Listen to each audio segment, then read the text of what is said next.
C'est bien d'avoir une communauté, c'est bien d'avoir des abonnés, c'est bien d'avoir des gens qui vous suivent sur vos réseaux sociaux, Facebook, TikTok, Instagram, YouTube, etc. Les gens qui dépensent leurs mégabytes pour vous suivre. Mais est-ce que vous prenez au moins le temps, 2 minutes, 3 minutes, 4 minutes, voire même 5 minutes pour savoir ce qui les préoccupe? Est-ce que vous prenez au moins le temps de comprendre leurs besoins? Moi, en l'occurrence, en tout cas, j'aime bien répondre aux questions de mes abonnés. J'aime bien répondre aux questions des gens qui me suivent. Alors, comme je l'ai fait ce matin, je demandais à ce que ceux qui ont des questions qu'ils me posent, je vais répondre 10 questions, vu que là, je suis en mode privé. Pourquoi ne pas sélectionner 10 questions qui préoccupent le plus mes abonnés et tenter d'y répondre? Et par là encore, je ne dis pas que je suis expert. Ça, j'ai la connaissance, j'ai toute la monopole du savoir. Non. Le problème, c'est quand je me suis dit, peut-être le peu que je connais là, je peux aider ceux qui ne connaissent pas. Alors, la première question, c'est la question que Grace Kalonda a posée. Alors, Grace Kalonda voulait savoir, est-ce que les tutoriels seuls suffisent pour être au sommet de l'art du design? Eh bien, moi, je dirais pas forcément. Loin de dénigrer les tutoriels, loin de minimiser les tutoriels. En tout cas, je dis loin, je suis très loin de le minimiser. Parce qu'aujourd'hui, là, avec les tutoriels, vous pouvez tout apprendre. Avec les tutoriels, vous pouvez apprendre un métier. Mais croyez-moi, lorsque vous voulez vraiment exceller, lorsque vous voulez être professionnel, lorsque vous voulez vraiment être au top d'un métier quelconque, je pense que les tutoriels seuls ne suffisent pas. Les tutoriels, c'est comme arroser un jardin. Mais un jardin nécessite d'être planté avant d'arroser. Des petites choses qui vous aident à construire, à grandir dans un métier. Mais vous ne pouvez pas bien commencer un métier si vous n'avez pas une base solide là-dessus. Moi, je préférerais, je dis bien à mon avis, je préférerais que vous fassiez une formation professionnelle, une vraie formation qui va établir une base solide. Maintenant, le tutoriel va tout simplement venir pour agrandir quelque chose que vous avez déjà. Maintenant, la deuxième question, c'est la question de Michel Hermano, qui voulait savoir pourquoi vous travaillez vos affiches seulement avec la couleur rouge. Michel voulait savoir pourquoi toutes mes affiches ont la couleur rouge. Par là aussi, je pense que tu n'es pas la seule personne à me poser cette question. Je pense que vous êtes nombreux, tellement nombreux qui me posent la même question. Déjà, vous devez comprendre une chose. Nous avons ce qu'on appelle l'identité visuelle. Quand on parle de l'identité visuelle, nous avons plusieurs éléments qui composent l'identité visuelle, notamment les logos, c'est un élément de l'identité visuelle. La couleur, c'est un élément de l'identité visuelle. Nous avons en tout cas plusieurs choses, plusieurs que je ne vais pas étaler ici. Maintenant, moi, mon logo, si vous voyez bien, vous comprenez que c'est la couleur rouge. Eh bien, la couleur rouge, c'est mon identité visuelle. Donc, tous mes visuels doivent forcément être de la couleur rouge. Ça veut dire tout simplement que mon identité visuelle, elle est rouge. Tout comme Coca-Cola, tout comme Vodacom. Donc, ma couleur, c'est la couleur rouge. Mais si je fais un travail pour mon client, je ne vais pas utiliser la couleur rouge. Parce que mon client, lui aussi, il a son identité visuelle à lui. La couleur rouge, pour moi, c'est l'identité visuelle, c'est la couleur de mon logo ici. Donc, du coup, je suis censé la respecter dans tous mes supports de communication. Et puis voilà, sans plus tarder là-dessus, je vais passer à la question numéro 3. Bokrea Prod voulait savoir, coach, pourquoi les tutos que vous donnez sur YouTube ne sont pas répartis, genre partie 1, partie 2 sur la même leçon? Eh bien, pour créer, vous devez savoir quelque chose. Quand il s'agit d'un tutoriel, il ne s'agit pas d'une formation. Je ne pense pas qu'il y a un coach sur YouTube qui est là pour vous divulguer tout ce qu'il sait gratuitement. Non. Déjà, vous devez comprendre une chose. Sur YouTube ou tout simplement sur les réseaux sociaux, les gens cherchent à établir leur visibilité, à présenter ce qu'ils savent faire. Et toi, si tu as besoin de quelque chose de plus spécifique, ou soit si tu as besoin d'aller loin, tu n'as qu'à prendre sa formation pour bénéficier plus. Parfois, il faut savoir prendre des formations. Moi, je n'encourage pas les gens à rester sur les tutoriels parce que c'est gratuit. Non. Il faut prendre des formations. Ne pensez pas que je dois tout partager. Non. Non seulement moi, mais tout le monde. Tout le monde qui est sur YouTube, il fait la même chose. Il partage la généralité. Mais si vous voulez la particularité, vous devez opter pour sa formation. C'est comme ça que la logique, ça marche comme ça. Donc ne pensez pas qu'on va tout étaler dans des tutoriels. Là, vraiment, c'est faux. Qu'avez-vous fait pour être grand en design graphique? Et quelles sont vos motivations qui ont fait que vous poursuiviez les designs graphiques, etc. Raymond Junior, c'est Raymond Junior qui voulait savoir qu'est-ce que j'ai fait pour être grand en design graphique et quelles sont les motivations qui m'y maintiennent jusqu'à présent. Voilà, déjà de 1, le design graphique, c'est ma passion. C'est la seule motivation qui fait que je reste jusqu'à présent. C'est la passion. Vous devez aimer un travail, vous devez aimer un métier, vous devez aimer un domaine avant de le faire. Ne faites pas le design graphique parce que X l'a fait. Ne faites pas le design graphique parce que Y l'a fait. Mais faites-le tout simplement parce que vous l'aimez. Parce que c'est toute votre passion. Voilà, c'est la seule motivation qui fait que j'y sois encore jusqu'à présent. Maintenant, pour être grand en design graphique, je dirais, il n'y a pas grand-chose. Ce n'est pas la sorcellerie, ce n'est pas la magie, ce n'est pas quoi que ce soit. C'est tout simplement la pratique. Il y a une citation populaire d'ailleurs qui dit « La pratique rend parfait ». Il y a une autre citation qui dit également « C'est en forgeant qu'on devient forgeron ». Donc, je n'ai rien fait de grave que travailler jour et nuit pendant que les gens dorment et moi je bosse. Je n'ai jamais passé ne serait-ce qu'une journée sans passer devant mon ordinateur, essayer une nouvelle technique, essayer une nouvelle chose, une nouvelle fonctionnalité. Voilà. À tout moment, je préfère faire quelque chose de nouveau. Je lis beaucoup, je me forme beaucoup, j'observe beaucoup et je travaille beaucoup. En tout cas, rien que ça. Lorsque vous maîtrisez toutes ces choses, vous les mettez ensemble, je pense que vous serez bon, vraiment très bon. Et puis la 5e question, la question de El Formator Léon. Léon, je pense, il voulait savoir que faire si les clients ne veulent pas vous payer alors que vous l'avez déjà livré le travail. Eh bien, laisse-moi te dire qu'à ces moments-là, tu n'as rien à faire. Tu n'as rien à faire à ces moments. Tout simplement parce que tu as gâché les débits. Tu ne peux pas livrer le travail à un client avant qu'il te donne ton argent. Avant même de commencer, vous devez exiger. Moi, j'exige 60%.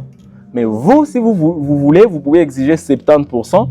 Vous pouvez également exiger 50%, ça passe. Donc, exigez au moins 60%. Si vous devez travailler pour 100 $, exigez 60 $ avant. Et une fois que vous avez fini le travail, vous avez l'envoyé peut-être des versions un peu de moins de qualité. Une fois validé, il vous envoie les restes avant d'envoyer le travail final. C'est très important. Mais si vous n'avez pas respecté toutes ces étapes, vous avez directement livré votre travail. C'est vous qui perdez. À ce moment-là, vous n'avez rien à faire, gars. Rien. Par où commencer quand on veut être graphiste professionnel? Bagayan Ramsan. Eh bien, ici, je vais être bref. Il faut commencer par se former. Fin bref. Vu que tu veux savoir par où commencer, commence par la formation. Ne commence pas par des tutoriels, commence par la formation. Tu trouves, et quand je parle de la formation, là encore, j'insiste. Parce qu'aujourd'hui, là, on a beaucoup de coachs.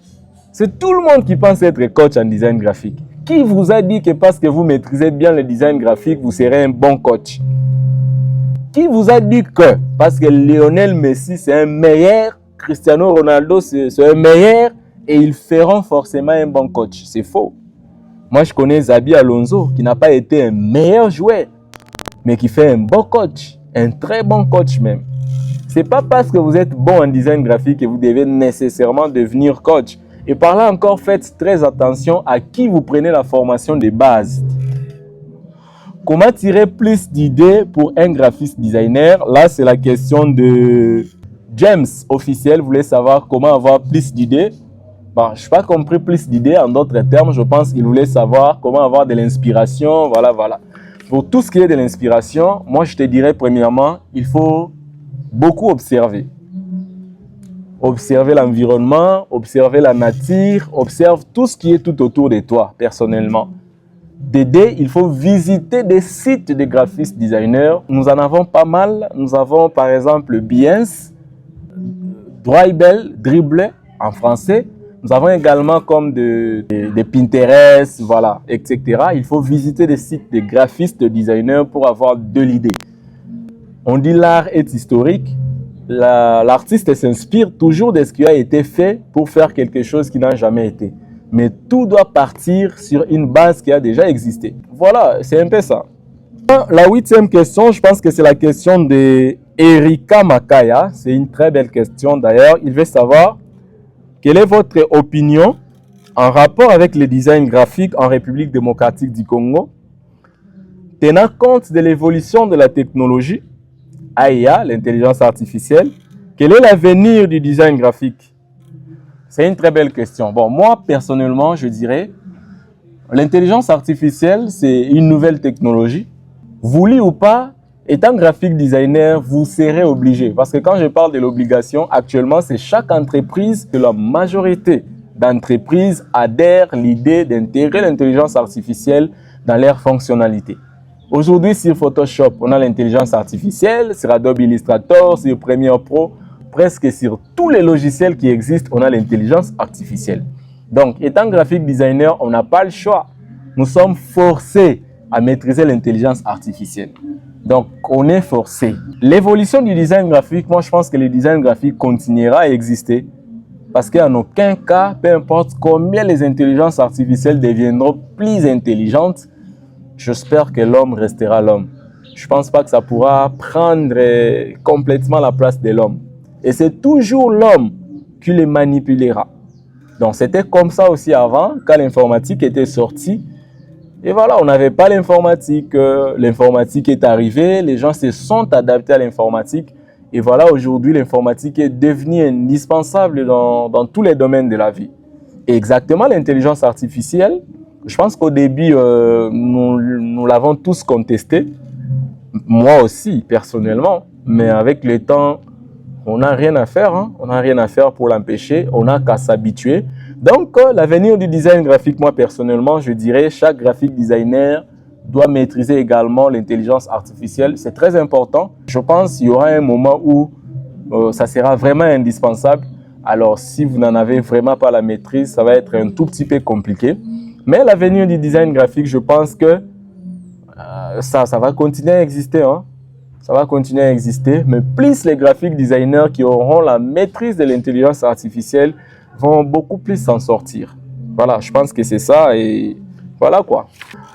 Quels sont les 3 conseils les plus importants que tu donnerais à quelqu'un qui veut devenir expert en design graphique? Là, c'est Serge Mabé qui veut savoir. Alors, si je dois symboliser toutes mes explications en 3 conseils de base, je pense que je dirais la première des choses, il faut se former. Il faut avoir la connaissance. Et la connaissance s'apprend. Vous devez apprendre, participer à des formations. Actuellement, il y a des cours en ligne. Moi-même, j'ai un site web, www.daka.academy. Il y a des cours là-bas. Vous pouvez apprendre Adobe Illustrator, Adobe Premiere Pro, Adobe Photoshop. Surtout prochainement, il y aura pas mal de cours. Formez-vous. En dehors de la formation, pratiquez, travaillez, bossez. Moi, je dors rarement. Déjà, pour ceux qui ne le savent pas, je dors plus la journée que la nuit. Comprenez, je bosse beaucoup la nuit. Jusqu'à 1h, 2h du matin, je suis en train de travailler. Il faut travailler. En dehors du travail, il faut aussi collaborer avec des clients. Proposez vos services même à moins cher pour un débit. C'est très important juste pour avoir de l'expérience. Lorsque vous apprenez, vous avez la connaissance. Lorsque vous pratiquez, vous avez la maîtrise. Et lorsque vous travaillez avec des clients, vous avez l'expérience. C'est très important d'avoir les 3. Je pense que c'est les 3 conseils que moi, je pourrais personnellement te donner. Avant de passer à la 10e réponse que je vais donner à la question 10, je tiens à vous informer que j'ai une formation, je pourrais bien dire des formations.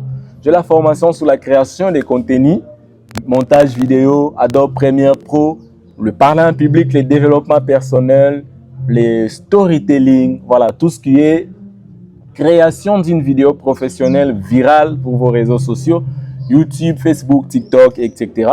Du 3 au 28 février 2025. Et j'ai également une formation en ligne. La formation est en ligne, également en présentiel sur les designs graphiques intitulée École du design graphique. J'ai réuni 10 cours de l'Académie des Beaux-Arts en design graphique G1, G2 et voire même G3 communication visuelle. Donc, j'ai réuni les 10 cours spécifiques, les 10 cours pratiques pour vous aider à maîtriser les designs graphiques qui se donnent à l'université. Franchement, on est vraiment fatigué avec les designs graphiques autodidactes où les gens se sont formés de leur manière. Ils vous partagent aussi, voilà, peut-être ils ont de l'expérience, oui, mais on a besoin de la connaissance, c'est aussi très important. Alors la formation, c'est en ligne et la formation est également en présentiel.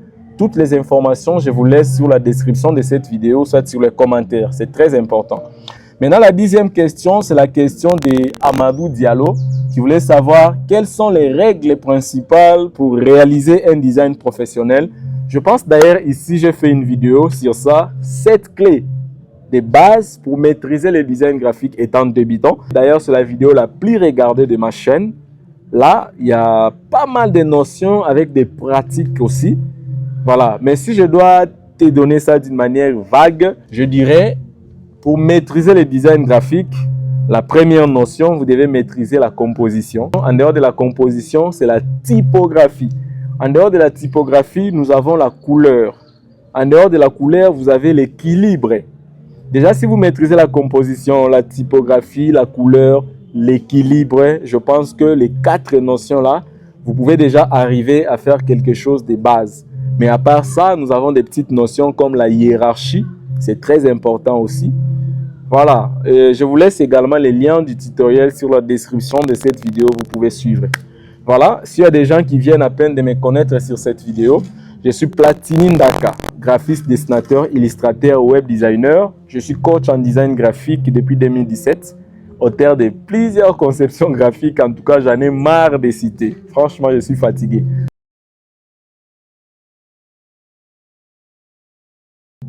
Voilà, je pense que des séances comme ça vont continuer et puis vont continuer.